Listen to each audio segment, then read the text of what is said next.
గత 4 సంవత్సరాల నుంచి ఏ విధంగా సంక్రాంతి సుఖంగా సంతోషంగా ఆనందంగా జరుపుకుంటున్నారో ఈ సంక్రాంతి కూడా అదేవిధంగా రాష్ట్రంలో ఉండే మరీ ముఖ్యంగా రైతులు ప్రజలందరూ జరుపుకోవాలి అని ఆ దేవుణ్ణి ప్రార్థిస్తున్నాం. ఎందుకంటే గత 5 సంవత్సరాల నుంచి కూడా మా ప్రభుత్వం వచ్చిన తర్వాత మా గౌరవ ముఖ్యమంత్రి జగన్మోహన్ రెడ్డి గారి నాయకత్వంలో రైతుల సంక్షేమం కోసం రైతుల మేలు కోసం ఎన్నో కార్యక్రమాలు చేస్తున్నారు. అదేవిధంగా సంక్షేమ పథకాలు అందించి పేదలు బలహీన వర్గాలు బడుగులకి అండదండగా ఉంటూ వాళ్ళు కూడా ప్రతిరోజు ఒక సంక్రాంతి పండుగలాగా జరుపుకునే విధంగా ప్రజలకి మేలు చేసే కార్యక్రమం జరుగుతుంది. కాబట్టి ఆ దేవుడు ఆశీస్సులతో రాబోయే రోజుల్లో మళ్ళా ఈ రాష్ట్రానికి జగన్మోహన్ రెడ్డి గారి ముఖ్యమంత్రి కావాలి. ప్రజల ఆశీస్సులతో దేవుడు ఆశీస్సులతో మళ్ళా ఈ రాష్ట్రానికి జగన్మోహన్ రెడ్డి గారు ముఖ్యమంత్రి అవుతారు అని చెప్పి ఈ సందర్భంగా తెలియజేసుకుంటారు. ఒంగోలు నగరంలో మీరు నెక్స్ట్ ఎంపీగా పోటీ చేస్తున్నారని ప్రచారం జరుగుతుంది. నేను 2014 నుంచి 19గా ఇక్కడ పార్టీ ఆవిర్భావం నుంచి ఉన్నా. అప్పుడు జగన్మోహన్ రెడ్డి గారి ఆదేశాల మేరకు ఒంగోలు ఎంపీగా పోటీ చేసి గెలవడం జరిగింది. 5 ఏళ్ళు ప్రజలకు సేవ చేసి ఆ తర్వాత జగన్మోహన్ రెడ్డి గారి నిర్ణయం మేరకు నన్ను పార్టీ వ్యవహారాలు చూసుకోమని చెప్పారు. ఆ విధంగా చూసుకుంటూ కూడా 2019 వరకు పనిచేశారు. అధికారంలోకి వచ్చినాక ఆయన ఏ బాధ్యతలు అప్పచెప్తే టీటీడీ చైర్మన్గా కానివ్వండి, పార్టీ బాధ్యతలు కానివ్వండి, ఆయన ఏ బాధ్యతలు అప్పచెప్తే ఆ బాధ్యతలు చేస్తూ ఉన్నాం. ఇప్పుడు కూడా జగన్మోహన్ రెడ్డి గారు ఏ నిర్ణయం తీసుకొని ఏ బాధ్యతలు అప్పచెప్తే ఆ బాధ్యతలు చేసేదానికైతే నేను సిద్ధంగా ఉన్నాను.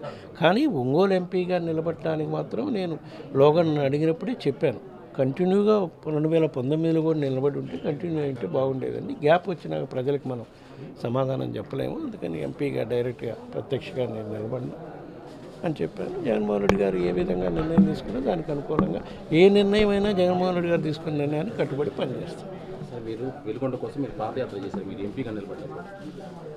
ఒక్క వెలుగొండ కోసమే కాదమ్మా, వెలుగొండ కోసం, జిల్లాలో ఉండే కిడ్నీ బాధితుల కోసం, జిల్లాలో ఉండే అప్పట్లో ఉమ్మడి జిల్లాలో ఉండే రామాయపట్నం పోర్టు కోసం అన్ని విధాలా పోరాటం చేశాం. కాబట్టి ఈరోజు అవన్నీ సాధించుకొని ఆ కళలు సాకారం చేసుకునే రోజులు బహుశా ఒక నెల రోజుల్లోనే రాబోతున్నాయి. రామాయపట్నం పోర్టు అయితే నెక్స్ట్ మంత్లో ముఖ్యమంత్రి గారు ఇనాగరేషన్ చేసే కార్యక్రమం ఉంది. వెలుగొండ ప్రాజెక్టు కూడా దురదృష్టవశాత్తు 2.5 సంవత్సరం కరోనా వల్ల పనులు జరగక ఇబ్బంది వచ్చినాయి.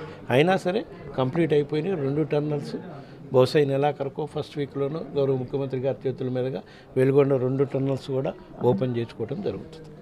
చంద్రబాబు నాయుడు గారు పన్నగిరిలో మీటింగ్ పెట్టేసి వాళ్ళు ఈ విధంగా ఎంపీ గారు పాదయాత్ర చేశారు, జగన్మోహన్ రెడ్డి గారు ఈ విధంగా హామీ ఇచ్చారు, ఇప్పటికీ 5 ఏళ్ళు పూర్తి అవుతున్న సమయంలో ఇప్పటికీ ఇవ్వలేదు అని చెప్పేసి ఆయనకి అట్లా మాట్లాడే నైతిక హక్కు లేదు చంద్రబాబు నాయుడు గారికి.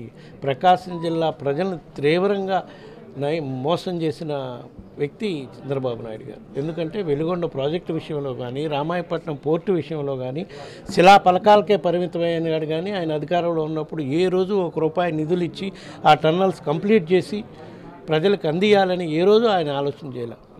నేను నా పాదయాత్రలో కానీ, గౌరవ ముఖ్యమంత్రి జగన్మోహన్ రెడ్డి గారు అప్పుడు ప్రతిపక్ష నాయకుడిగా ఉండి పాదయాత్రలో కానీ ప్రకాశం జిల్లా వరకు చెప్పిన 2 ప్రధాన అంశాలు Veligonda project, Ramayapatnam port 2 complete చేసి ప్రజలకు అందించే కార్యక్రమం కూడా రాబోయే ఒక నెల రోజుల్లో చేస్తున్నాం. కాబట్టి గర్వంగా చెప్పుకోగలుగుతున్నాం. ప్రకాశం జిల్లాని అన్ని విధాలా ఆదుకుంది వైఎస్ఆర్ కాంగ్రెస్ పార్టీ ప్రభుత్వం, మా ముఖ్యమంత్రి జగన్మోహన్ రెడ్డి గారు.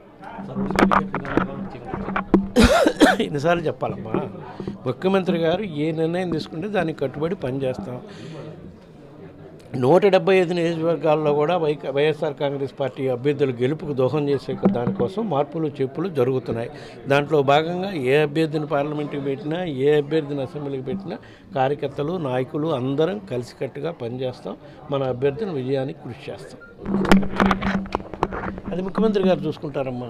మాకంటే టికెట్ ఇవ్వమని చెప్పడానికి మనం ఎవరు, టికెట్ ఇవ్వద్దని చెప్పడానికి మనం ఎవరు. ముఖ్యమంత్రి గారు ఎవరికి గెలుపు అవసరాలు బాగున్నాయి, ఎవరికి ఇస్తే పార్టీకి మేలు జరుగుతుందని ముఖ్యమంత్రి గారు నిర్ణయం తీసుకొని ఇవ్వటం జరుగుతుంది.